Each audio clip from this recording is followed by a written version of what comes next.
Bonjour tout le monde, bienvenue en cette journée du 19 septembre lors de la World Childless Week 2024. Je suis super heureuse aujourd'hui de vous présenter cette discussion avec mon amie Chantal Tuot, thérapeute en relation d'aide. Salut Chantal. Allô, Catherine Manuel. Aujourd'hui, ensemble, on a eu envie de... En fait, je t'ai proposé quelque chose, puis tu as été, comme on dit, tu as été partante. T'as pas, j'ai pas senti d'hésitation. J'ai voulu te lancer l'invitation pour qu'on parle de notre relation. Mhm. Parce que toi, tu es une mère et moi, je ne suis pas une mère. Puis, c'est dans le cadre de cette journée qui s'intitule Des vrais ou des faux amis. Donc, pour faire une histoire courte, comme toutes les relations humaines, nous aussi, on a eu nos écueils, nos difficultés qu'on a eu à traverser en lien avec nos statuts, toi mère, moi non mère. Puis j'ai envie de vous lire un petit peu le descriptif, ça met la table un peu pour la thématique. En fait, ça explique un peu plus la thématique sur laquelle on va discuter ensemble. Donc, avez-vous vu le fossé se creuser entre vous et vos amis devenus parents? Avez-vous eu du mal à trouver un terrain d'entente avec vos amis qui ont des enfants? Vous êtes-vous senti mis à l'écart alors que vos amis partageaient les défis de leur nouvelle vie avec d'autres mamans? Vous est-il arrivé qu'une amie qui semblait vous comprendre fasse soudain un commentaire déplacé ou vous envoie une photo qui a ébranlé le lien qui vous unissait? Qui s'est éloigné? Peut-être l'avez-vous fait vous-même. Si oui, êtes-vous plus heureux ou plus triste? Alors, Chantal, nous deux, on s'est connus à travers nos études au CRAM. Donc, notre relation s'est déployée d'une manière super intéressante, en fait. Et rapidement, on s'est rendu compte que, ben, il y avait quelque chose qui était présent entre nous deux, c'est-à-dire une admiration réciproque, mais aussi de l'envie et de la jalousie. Absolument. Et ça, j'ai eu envie d'en parler avec toi parce que je sais que les femmes se jugent beaucoup de vivre cette émotion-là parce que c'est pas bien d'être jalouse ou d'être envieuse. Puis j'avais le goût tout d'abord que tu partages avec nous, ben, c'est quoi toi, t'en viens de moi? Puis moi, après aussi, je vais faire l'exercice. Ah, mais je trouve ça super intéressant ce que tu emmènes, mon ami, parce que, effectivement, tu sais, on s'est vite rendu compte toutes les deux qu'on vivait des émotions tellement similaires pour des déclencheurs différents. Puis, je suis contente aujourd'hui de te nommer que, ben oui, ça m'est arrivé et ça m'arrive encore d'être jalouse de toi, Mhm. des accomplissements, puis ça enlève rien à toute l'admiration, l'amitié. Puis ce que j'aime, c'est qu'on est capable de se le nommer. En fait, moi, ce que je peux envier, c'est ton accomplissement professionnel, euh, le temps que tu y investis. Ça, c'est quelque chose que je peux envier. Ben oui, parce que moi, j'en ai pas d'enfants. Fait que nécessairement, tu sais, le temps que toi, tu consacres à tes enfants, c'est pas un temps que tu as pour mettre sur le développement de cette carrière-là de TRA. Tu sais. Absolument. Puis en même temps, tu sais, il y a la partie que oui, j'ai une certaine jalousie. Regarde, je m'en allais juste là, je m'en allais, hein. Je m'en allais banaliser. Oh, une certaine envie. Comme si le mot jalousie était donc pas correct. Ben Ah oui, ouais, je peux être jalouse. c'est Et ça ça. ne fait pas de moi une mauvaise personne. J'ai des émotions. Puis c'est juste une émotion qui parfois monte parce qu'elle part de mon besoin, de mon envie à moi, de oui, me créer comme Terra, mais avec la réalité de devoir le faire dans les plages horaires qui sont disponibles, puis d'utiliser ce temps-là à bon escient tout en partageant le temps. Oui, un temps pour la famille, puis un temps pour ma carrière. C'est ça. Il y avait aussi la culpabilité que je pouvais vivre.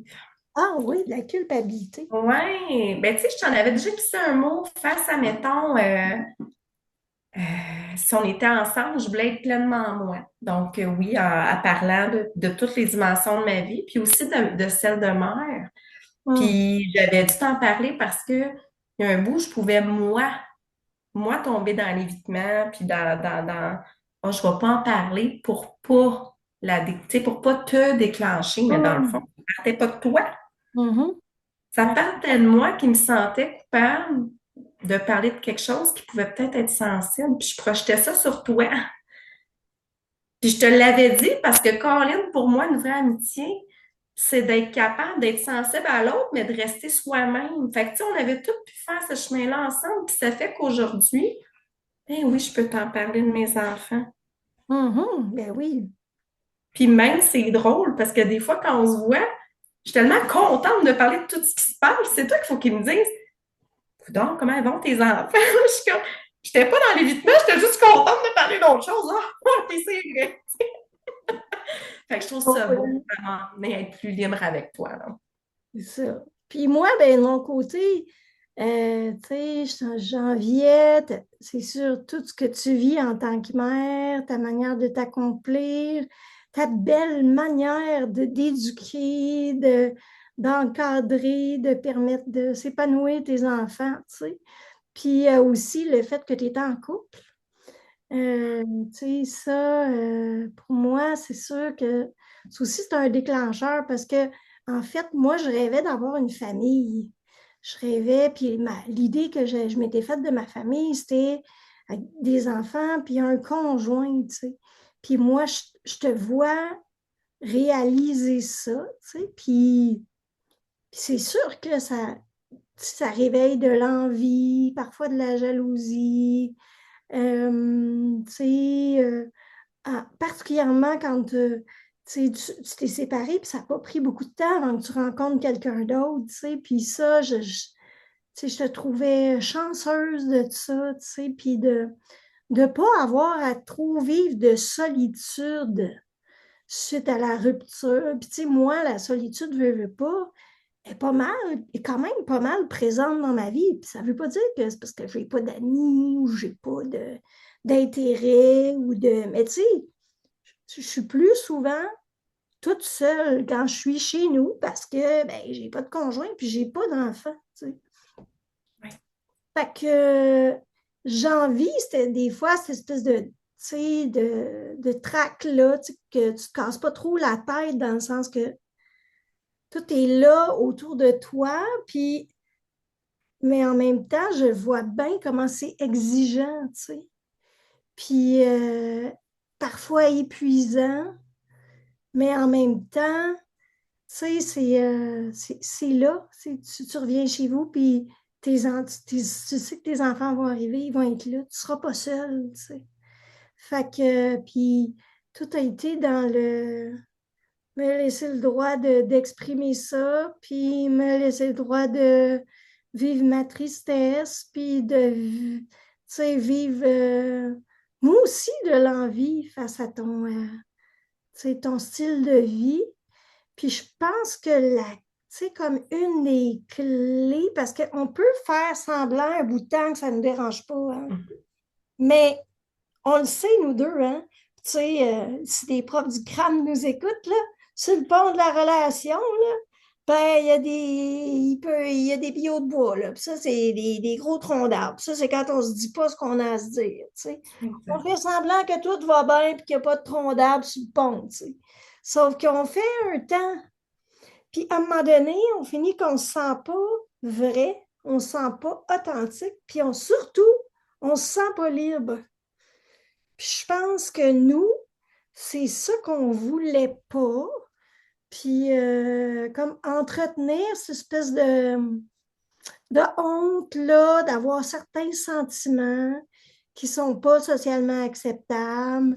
Tu sais, j'entends souvent des femmes qui disent, ben là, je devrais pas envier ou je devrais Hmm. pas. Puis ça me fait capoter. Comment ça, tu devrais pas? C'est là. Vis. Ben oui.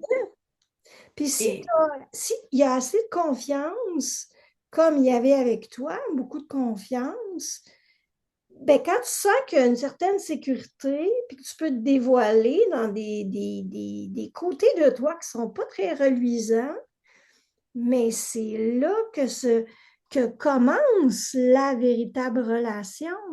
C'est quand ça commence à être crunchy, là, puis difficile de se montrer, que là, tu sais vraiment à qui tu as affaire. ben, je suis tellement d'accord. Puis, dans ce que tu dis, ce qui me vient, c'est comment, avant tout, être en relation à soi, puis se donner le droit de vivre tout ce qu'on vit. Je devrais pas vivre ça, mon Dieu. À quel point on peut s'enlever de la liberté, puis se juger. On voudrait pas. Peut-être qu'on a honte, peut-être qu'on se sent coupable, peut-être qu'on associe ça à un pas correct, qu'on porte une croyance limitante. Ben oui. Tout est OK dans le ressenti, c'est ce qu'on en fait, tu sais. Puis c'est ça que je trouve beau. Quand on tombe en véritable relation avec soi, juste accueillir, là, OK, je voudrais pas le vivre. Ouais, OK, je comprends. Mais je le vis. Qu'est-ce que je fais avec maintenant? Oui, qu'est-ce que je fais avec? C'est quoi mon besoin, tu sais? Je pense que toutes les deux, on porte ça beaucoup, le besoin d'être vrai, d'être authentique. Puis oui, ça bâtit la vraie relation. Je pouvais pas être face à toi puis me sentir bien puis avoir le goût de rester amie si je te nommais pas. Ma peur de te parler de mes enfants, mon envie peut-être face au temps. Juste là, quand tu m'as parlé de la solitude, puis que tu peux m'envier d'être entourée, mon chum, les enfants. Mhm. Je t'écoutais, j'étais sensible à toi. Puis deux, je me disais, mon Dieu, que je suis honorée de la confiance que tu me portes d'être capable de te dévoiler là-dedans. Puis ça Mhm. fait juste me rapprocher de toi. C'est ça que ça fait. Et de ne pas dire, on pense que c'est la bonne chose à faire, mais pour l'avoir vécu récemment, quand on ne dit pas ce qu'il y a à dire en relation, ça crée un fossé au lieu de créer un pont. Et le fossé s'élargit de plus en plus. Fait que plus on accumule les non-dits parce qu'on ne veut pas blesser l'autre, parce qu'on n'a pas le courage, parce que toutes sortes de raisons, Mhm, toutes les raisons sont bonnes pour éviter, hein? mhm. Mais quand on choisit de faire ça, il faut garder en tête que on creuse le fossé de la relation. C'est ce qu'on fait. Tellement. Puis tu sais, ce fossé-là, j'ai envie de dire, il est rempli de peur. Mhm. Puis plus on va aller, moi j'aime tellement, tu le sais, mon image de doudou, plus on va aller mettre un peu d'accueil et de douceur, tu sais, comme une doudou qu'on mettrait sur nous, puis dire, mais de quoi j'ai peur? J'ai peur de perdre la relation, j'ai peur de me sentir coupable si l'autre réagit. Mhm. J'ai peur de me sentir pas correcte parce que moi, on m'a enseigné, là, j'ai capté ça plus jeune que ça se dit pas. Ça se fait pas. Faut faire semblant pour garder l'harmonie à tout prix. OK, donc j'ai peur du conflit, j'ai peur. Hey, ça demande un sacré lot d'accueil, de douceur, puis après de dire avec qui je vais m'investir. Choisir les relations qui sont importantes, puis dire, bon, Mhm. je vais me montrer telle que je suis Mhm. avec ces peurs-là. Puis je trouve tellement que c'est une belle porte pour moi de, quand je veux me rapprocher de quelqu'un, puis tasser une bûche là, de la relation, puis dire quelque chose qui est difficile, je trouve tellement que ça ouvre bien la porte en disant, hey, mon ami, j'ai peur de ce que je vais te dire là, parce que t'es importante, genre, j'ai peur de te perdre, j'ai peur que ça te fasse de la peine, Fait que tu te fâches. j'ai peur que tu te fâches, mais revenir aux besoins. J'ai besoin de me sentir authentique. J'ai besoin de me sentir libre avec toi. Mhm. Donc, nommer la peur, s'ancrer dans le besoin, puis se lancer un petit pas à la fois. On va pas tout déballer nos non-dits d'un coup, là, si on l'a pas, si on n'a jamais essayé. Mais, puis nous, on a eu un très beau cadre pour le faire, hein, au Centre de relations d'aide de Montréal. On faisait cet exercice-là. Mais plus on prend la peur par la main, là, puis qu'on sent dans qu'est-ce qu'on a besoin, plus la relation va grandir. Ouais. Puis, tu sais, je m'adresse à vous toutes, là, tu sais, qui vivez comme nous deux, tu sais, des relations, là, tu sais, les femmes sans enfants qui est en relation avec les mères, puis les mères qui est en relation avec les femmes sans enfants, tu sais, on le sait, c'est délicat. C'est parfois malaisant, on a peur de blesser, on ne sait pas trop quoi dire. D'un côté comme de l'autre, je pense qu'avant tout, on a besoin, numéro un, d'écoute, puis numéro deux, de non-jugement. Tu sais, quelle que soit là, la position où on se trouve. Puis après ça, si on a ça, l'écoute, le non-jugement, puis on ressent de la sécurité, ben là, je pense qu'on a trois éléments importants pour peut-être penser à arriver à trouver le courage de se dévoiler dans une difficulté qu'on peut vivre, tu sais, en tant que mère face à une femme sans enfant ou une femme sans enfant face à une mère. Puis, tu sais, c'est ça le but aujourd'hui de la discussion, c'était de montrer que c'est possible. C'est possible et c'est, je dirais, souhaitable d'arriver à se parler de ce que ça nous fait mutuellement, d'être dans des univers relationnels pas mal différents, bien qu'on soit les deux des femmes. Mais nos vies sont vraiment différentes, puis, mais pas incompatibles. C'est ça qu'il faut garder en tête. Puis, ben, j'espère que ce qu'on va avoir discuté aujourd'hui, ça va vous apporter des cues pour être capable de dénouer des situations peut-être que vous êtes en train de vivre relationnellement, tu sais, qui sont difficiles. Puis, ben, si vous êtes une maman, puis vous avez besoin de soutien, ben, mon amie Chantal est là pour vous accompagner en tant que TRA en vidéoconférence. Donc, vous vivez des difficultés relationnelles, vous êtes une mère. Euh, c'est une. Chantal est enseignante aussi, enseignante Mhm. en maternelle. Donc, elle a une expérience de terrain, gestion des jeunes là, dans sa classe. Puis, elle a aussi une expérience personnelle de mère avec ses enfants.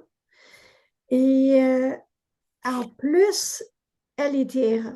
Donc, si vous avez besoin Mm. de parler, d'être entendu par une femme de cœur qui peut vous comprendre de l'intérieur, ben, c'est Chantal, mon amie.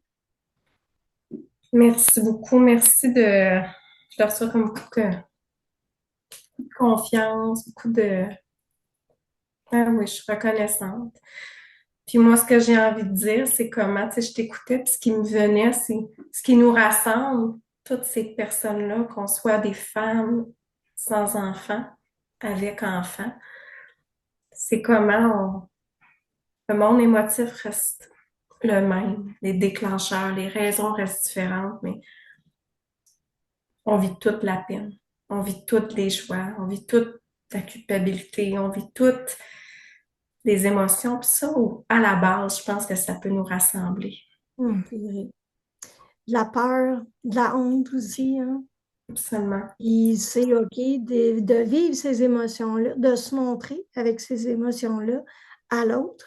Puis un coup que c'est dit, ben, ça enlève déjà beaucoup de pression sur nos épaules parce que l'objectif, c'est de se rapprocher pour être capable de se parler avec notre cœur, d'être honnête, d'être transparent, d'être vrai.